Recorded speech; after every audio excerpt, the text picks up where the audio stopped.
In part one of hammer splicing, we talked about the benefits of splicing, how it's easier and how to make it look good. And I showed you a jig to make that cut, which is crucial in making that a nice, firm splice. Today we're going to talk about splicing grand shanks, which is a little bit harder, and we're going to talk about replacing instead of splicing. One of the reasons why we splice is just because it's faster. So for instance, this is from an upright piano, and I put it in and it just lines up perfectly. So when you don't even have to take it out of the piano. This is in the piano and it broke and it looks awful. But when you put this back together, you put the glue, like I showed you. On one side you put wood glue and the other put just a couple drops of super glue, push it together, and then all of a sudden it looks great. It will glue and it will be solid, and then you can cut off a lot of people don't cut off the straw. You can leave it on if you want, but I like to take it off and then sand it to where it looks a little bit better. One of the reasons I wouldn't put this back in the piano is when it's a new piano, I want to have a new shank on there. So if it's a brand new piano, I'll usually replace the shank. That's just common practice. If it's in the store, I'm not going to splice it and put junk back in the piano. But if you're in the home and you see other splices, sometimes you'll even see metal splices, just awful. But when you put this one in there and sand it, nobody will even know that that happened. So that's another reason to do it, is it saves a lot of time. The second reason for splicing is sometimes this is dang hard to get out. And I'll show you how to do that in a minute. This one's a lot easier because there's not much shank in there, and you can actually get that out with just a little bit of heat and persuasion. But it's harder to put a new shank in, and you have to cut it the right length. And so splicing is a viable option. A third reason to learn to splice well is because with grand pianos, you're not going to be running around with all kinds of shanks for different kinds of pianos, and they usually break like this. So what you'll have to do is splice a longer piece on, and then take this out, of course, and then you're going to rehang the hammer on your new splice. So that's something that we have to do, and I'll show you how to do that. In part one, I showed you this little jig so you could put it in and cut a nice cut for your splice. But this won't work with a grand shank. So what you do is you make two, and this one is a little bit bigger. So you can insert this with no problem and make the right cut. So that's all you do is just bore this one out so it's a little bit bigger. Now you can use the same one, this bigger one, for uprights, but I just like the tighter feel of this one. So I have two of them in my kit. I actually don't carry them all the time, but I keep them in my car.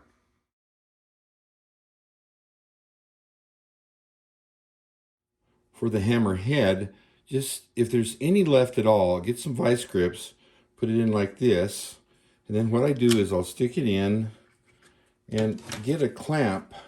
Now I took the orange things off of the clamp. It just seems to hold it better and I don't have to fiddle with those, and it just goes like that. Now with the head in there, it's getting heated up. Wiggle the dowel a little bit like this, and usually about 20 seconds or so. You can feel it starting to loosen up. It's heating up all that glue in there. And then just gently pull it out, wiggle it as you go, and it will just come out like that. So here's another one. So I'll put it in, put it up to the edge here, hold it here, take your clamp it on so it doesn't heat your hand up at all. Then you wait about 20 seconds or so. I'll put my clamp on.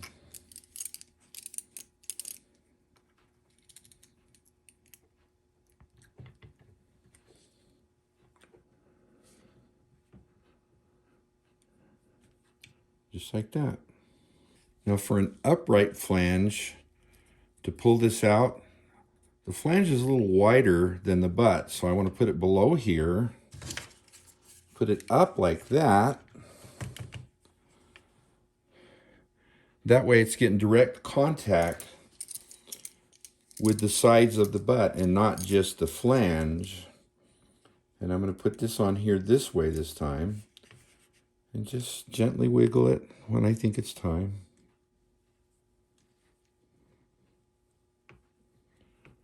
Now when you feel it start coming up, just lift up on it a little bit.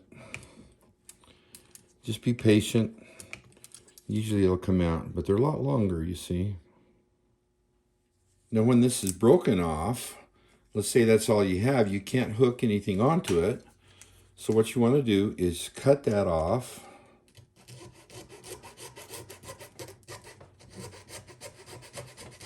Little hobby saw, it's kind of cute.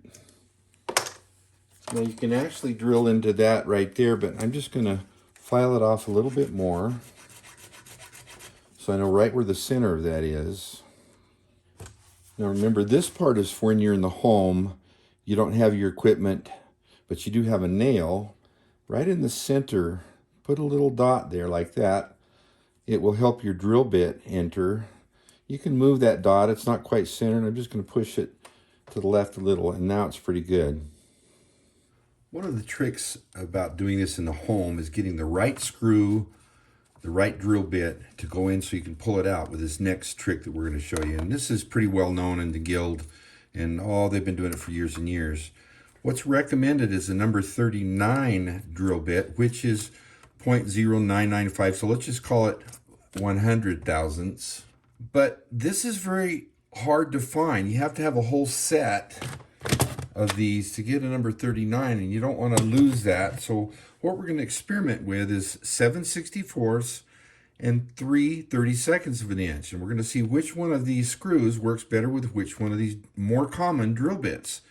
I bought, I think, 3 of these drill bits for $5, 3 of these for $5 or $6, and then I'll have one in different places in my shop and in my car. Let's find what these common ones will do with the screws. Now, the screws are measured the outside dimension and also the inside, the core or the inside dimension of it. And what we came up with on that was these are both number 6 drywall screws. This is a grabber screw type with less threads, and this is a finer thread one. And they're both essentially the same thing. Now, at the store they didn't have 1.5 inches, so I took 1.25 inches. That will work with what I do. So it should be 1.5 inches long. That's what we really want. And the number 39 bit is what they recommend, but we're going to try these. Now, the grabber screw measured in the outer was 0.155, and the core, the inner, was 0.101. The fine thread was 0.143, and then the inner was 0.105. So we're going to see which one of these common drill bits might be just as good as the 39, which is a little bit harder to find. I should mention the reason why I bought the hex kind is because you can put them into your combination handle, or you can put them into your regular cheap combination screwdriver that everybody has, and in the small side, these will fit right in.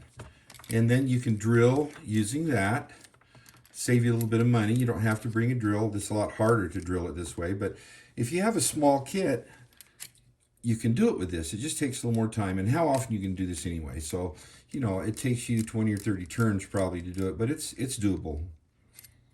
I'm just going to hand drill these. I'm going to use this for speed purposes right now, and I put a little divot there, and I'm going to try to keep it just as straight as I can and go in.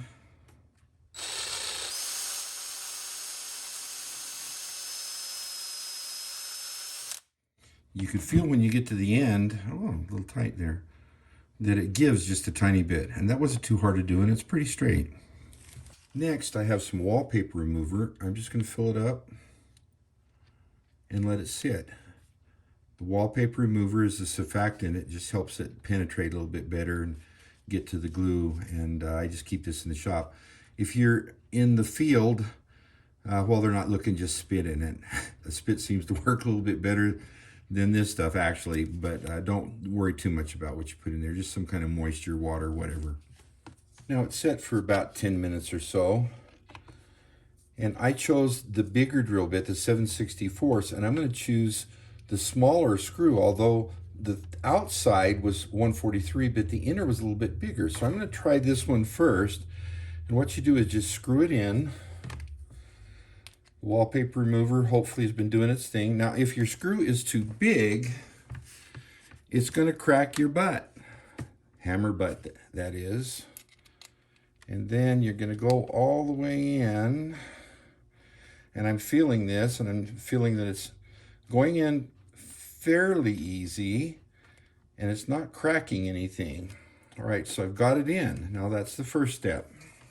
Now the next step is to take your extractor, get it set up right, and that's about right there.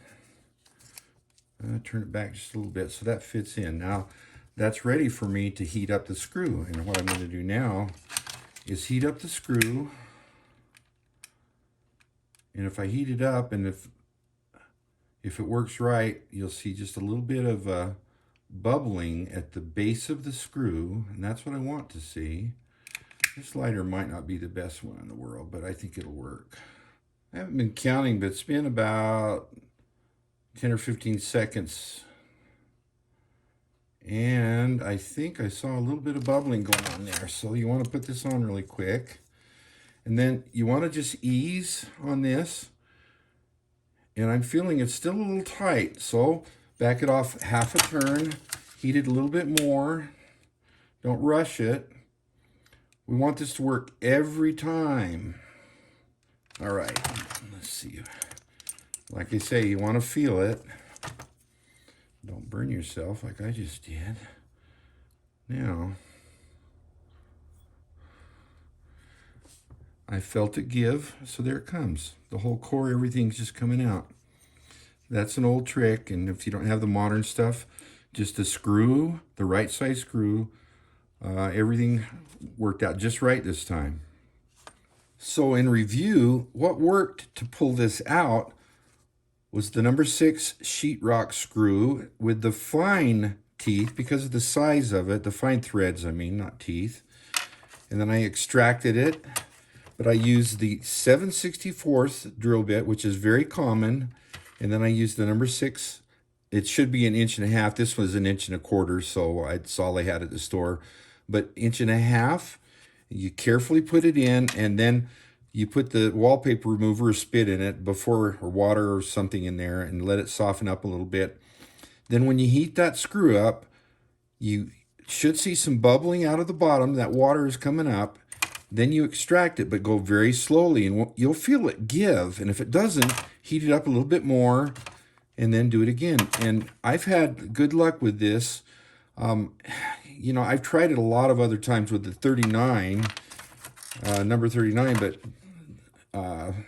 like I said, this 7/64 I think will work just as well, or maybe even better than the number 39 drill bit. And these, you have to buy a whole set to get one of those. So try the 7/64, the fine screw, and it works. That's the easy way to pull it out. You can do the same thing with a hammerhead. When you have to splice grand hammer shanks, remember it's almost like splicing an upright shank, except sometimes one end might be a little bit bigger than the other, so you might have to sand it down a little. But as long as you make the right cut, line them up the best you can, and then sand it off at the end, you should be okay. Now I need to mention this little attachment that you could just use to drill out the old shank out of the butt and out of the head, but that'd be too easy, wouldn't it? Actually, it's not. Those things are a little bit harder to use, but I'm not going to go into it in this video. You can figure it out.